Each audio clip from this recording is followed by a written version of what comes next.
क्यों आए हो ये तो बताओ। भगवान ने कहा आपको मालूम नहीं, मैं लक्ष्मी को लेने आया, पर लक्ष्मी को तो मैं अपने यहाँ रखना चाहता हूँ नाथ, मैं इसको छोड़ नहीं सकता, मैं लक्ष्मी जी को छोड़ नहीं सकता, मैं इनको लेकर। किसान रोने लगा। तब भगवान ने धनतेरस की पूजन का महत्व समझाया। सुनो किसान, मृत्यु लोक में रहने वाला मानव अगर धनवंतरी की पूजन करता है, धनतेरस के दिन कार्तिक महीने में पड़ने वाली सुंदर त्रयोदशी तिथि को जो धनवंतरी की पूजन करेगा, इसी बोले तो किसान तुरंत प्रसन्न हो गया। प्रभु आप मुझे वो उपाय, आप मुझे वो पूजा का प्रयोग, आप मुझे वो महत्व उस धनवंतरी पूजन का, उस धनतेरस की पूजन का बता दीजिए, जिससे मेरा कल्याण हो। जैसे मेरे हाथ में शंख चक्र गदा पद्म सब धारण करा हुआ हूं, उसी तरह धनवंतरी का स्वरूप का यदि आप दर्शन करेंगे, आप धनवंतरी के चित्र का अगर दर्शन करेंगे, तो एक हाथ में उनके भी चक्र है, एक हाथ में उनके शंख है, एक हाथ में उनके औषधि है, एक हाथ में उन्हें अमृत का कलश, और भगवान स्वयं नारायण का अंश प्रकट। बोल धनवंतरी भगवान की, धनवंतरी भगवान की। कहते हैं धनवंतरी भगवान का प्रागट्य जब हुआ था, तो भगवान शंकर ने धनवंतरी देव को देखकर कहा, वाह रे प्रभु वाह, क्या सुंदर स्वरूप धारण कर आए हो प्रभु। जब मेरे लिए विष लेकर आए थे तब एक आनंद दूसरा था, पर आज अमृत लेकर आए, उसका आनंद दूसरा है। बहुत अलग अलग बातें महाराज। शिव महापुराण की कथा कहती है, दो तरह की वाणी होती है, एक में आपने क्रोध कर दिया, अपशब्द कह दिया, ताना दे दिया, गालियां दे दी, और एक शब्द अमृत का मीठा बोल दिए, प्रेम की वाणी बोल दी, उसका एक आनंद दूसरा, उसका एक संबोधन दूसरा। एक विष लेकर आ रहा है, एक अमृत लेकर आ रहा है। शिव जी कहते हैं जो अमृत लेकर आ रहा है उसका आनंद ही दूसरा है, उसके चेहरे की चमक ही दूसरी है। भगवान विष्णु कहते हैं, सुनो किसान, मैं आपको धनवंतरी पूजन का विधान बताता हूं। भगवान कहते हैं, किसान, सुंदर कृष्ण पक्ष की त्रयोदशी को कार्तिक के महीने में धनवंतरी देव का पूजन, धनतेरस का पूजन माना जाता है। सुनो किसान, एक सुंदर भूमि पर देसी गाय का गोबर से लीपन कर कर, अगर गाय का गोबर ना मिले, सुंदर जल से लीपन कर कर, वहां एक सुंदर चौक को पूर कर, आप सभी को ज्ञात होगा कि चौक पूरने में रंगोली का प्रयोग नहीं होता।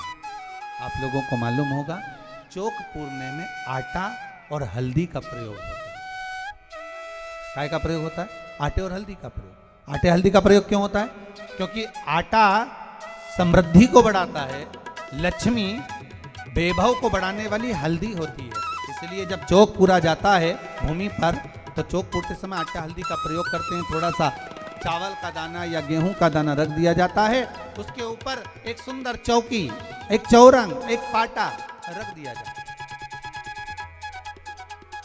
भगवान विष्णु बता रहे हैं किसान को धनतेरस के पूजन का वर्णन, और जो भगवान विष्णु ने बताया है वही पूजन का वर्णन आप लोग श्रवण कर रहे हैं।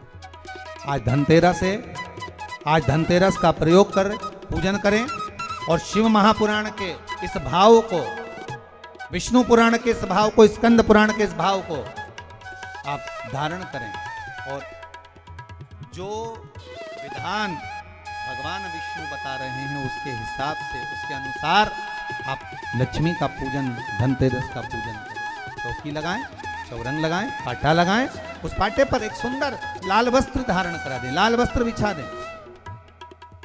एक थाली लें, उस थाली पर कंकु से, रौली से, कुंकू से गिला कर स्वस्तिक का निर्माण करें। स्वस्तिक का निर्माण कर घर में अगर चांदी का सिक्का हो, अगर चांदी का सिक्का नहीं हो, चांदी का कॉइन नहीं हो, तो अपने घर का 1 का सिक्का, 2 का सिक्का, 5 का सिक्का, 10 का सिक्का, जो भी आपके घर में हो वो कॉइन ले लें। महाराज उसको थाली के अंदर रख दें, स्वस्तिक के ऊपर, फिर उसका स्मरण करें। आटे के 7 दिए बनाएं, एक थाली में एक प्लेट में रख लें, घी के दिए बनाएं और उसमें सुंदर बाती को लगाएं। ध्यान दीजिएगा, इसमें जो बाती लगेगी वो लंबी बाती लगेगी। लक्ष्मी जी की पूजन में जितनी भी बाती लगे वो लंबी लगे। महाराज घी के दिए लगा दें 7, सातों दियों को प्रज्वलित कर लें, प्रकट कर लें। एक दिया तेल का लगा लें।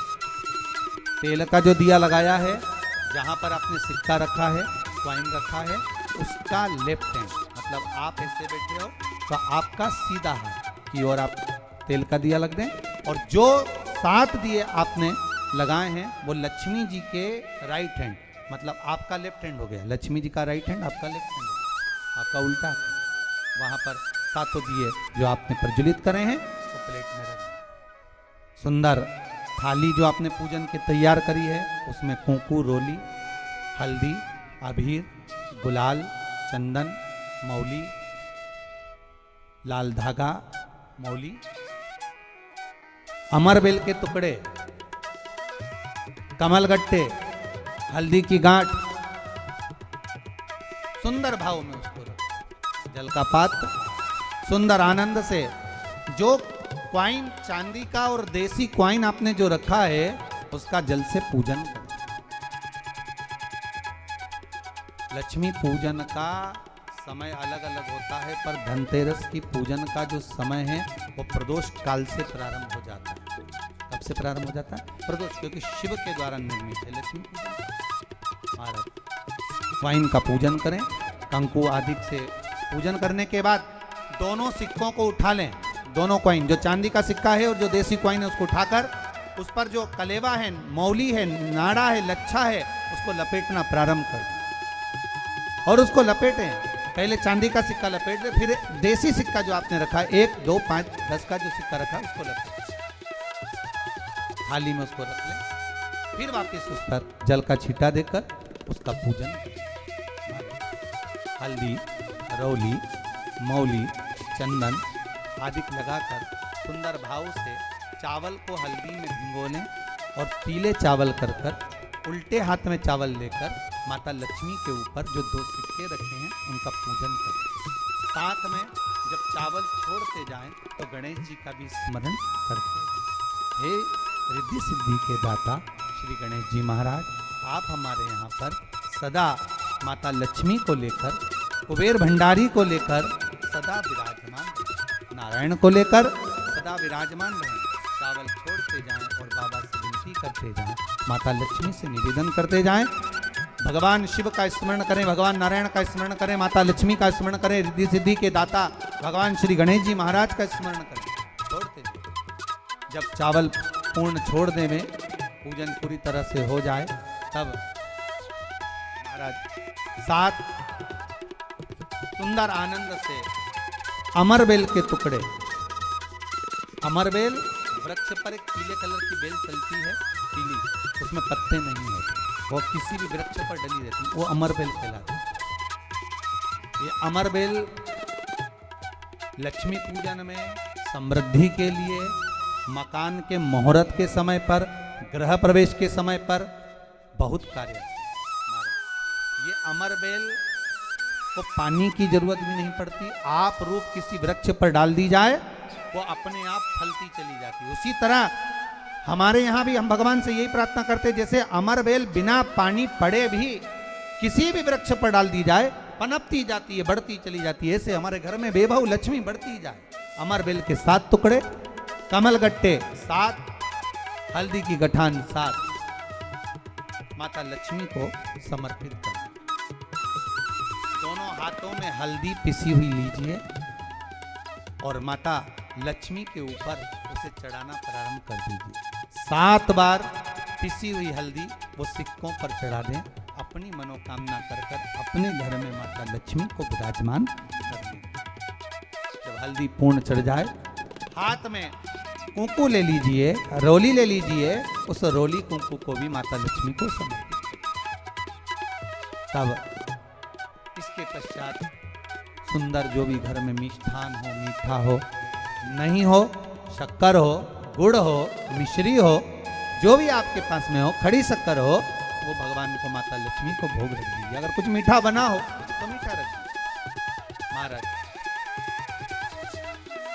घर में संपूर्ण पूजन कर कर, आपके घर में जो देवालय में भगवान बैठे हैं उनका भी पूजन करिए।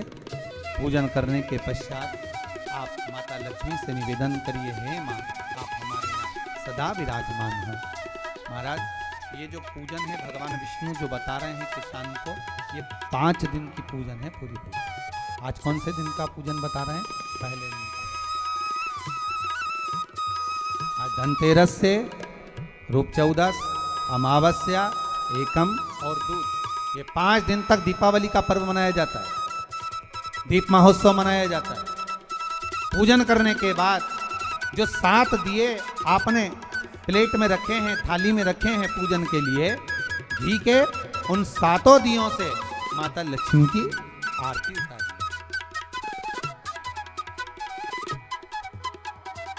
उन 7 दियों से माता लक्ष्मी का पूजन करिए। माता लक्ष्मी से विनती करिए, माँ हम आपके पुत्र हैं, माँ आप हमारे घर का रास्ता भूल गई हैं, बहुत कष्ट है, बहुत दुखी है, पर भगवान शिव पर विश्वास कर कर, कुबेर भंडारी पर, कुबेरेश्वर महादेव पर विश्वास कर कर, भगवान नारायण के सुंदर प्रसंगों पर विश्वास कर कर, माँ भगवान शंकर का अनुमोदन कर कर, हे माँ आप हमारे घर में विराजमान हो, आप हमारे मार्ग को, हमारे घर को, हमारे घर के रास्ते को, हमारे घर के द्वार को आप भूल गई हो माँ। हे बेबहू लक्ष्मी, हे धन लक्ष्मी, हे संतान लक्ष्मी, हे माँ लक्ष्मी, हे धान्य लक्ष्मी, आप हमारे घर में विराजमान हो। 7 दीप जो प्रज्वलित करे हैं उससे माता की आरती उतारिए। फिर माता को झोली पसार कर प्रणाम कर कर भूमि पर नमन करो। जब झोली पसार कर प्रणाम करें, झोली को अपनी ओर गिरा लें और माता को नमन कर कर जो 7 दिए आपने लगाए हैं उन 7 दिए को अलग अलग स्थान पर ले जाकर, जैसे घर के हॉल में, एक रसोई घर में, एक जहाँ पर आप लक्ष्मी रखते हो उस स्थान पर, एक घर के द्वार के पास में, एक तुलसी के क्यारे के पास में, ऐसे अलग अलग 7 स्थान पर उन दीप को रख दिया है। एक भगवान का जहां पूजन हुआ है, लक्ष्मी की जहां आराधना करी, एक दीप वहां पर भी रखा जाए। जो तेल का दिया लग रहा है उसके पास में, फिर कहेंगे तेल का दिया माता लक्ष्मी के उल्टे हाथ पर और घी का दिया माता लक्ष्मी के सीधे हाथ पर। मतलब जो सिक्के आपने रखे हैं उस सिक्के का उल्टा हाथ तेल का, मतलब आपका सीधा हाथ होगा जहां तेल का दिया रखा है, और जहां आपका उल्टा हाथ होगा जहां पर घी का दिया लगा, वहां माता जी का सीधा हो गया, आपका उल्टा। माता का माता लक्ष्मी से निवेदन कर, हे माँ कृपा सागर, करुणा सागर माँ, आप भगवान विष्णु के साथ विराजमान हो, आप भगवान नारायण के साथ में हमारे यहाँ सदा विराजमान हो माँ, ऐसी कृपा कर दी।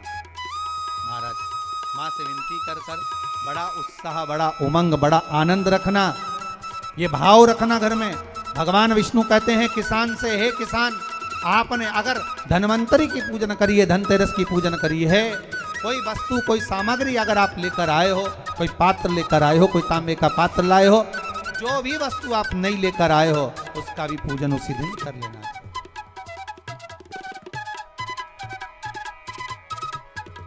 उसका भी पूजन बड़ा भाव रखकर भगवान विष्णु ने किसान को बताया।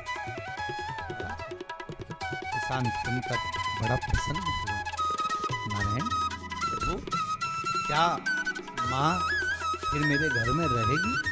भगवान कहते हैं सुनो किसान, ये लक्ष्मी अगर आप धनवंतरी का पूजन करते हो, धनतेरस का पूजन सुंदर कार्तिक के महीने की कृष्ण पक्ष की त्रयोदशी को अगर आप कर रहे हो, तो ये लक्ष्मी भले मेरे साथ बैकुंठ में जाकर रहे, पर लक्ष्मी का एक अंश तुम्हारे घर से कभी नहीं जाएगा, वो सदा विराजमान रहेगा।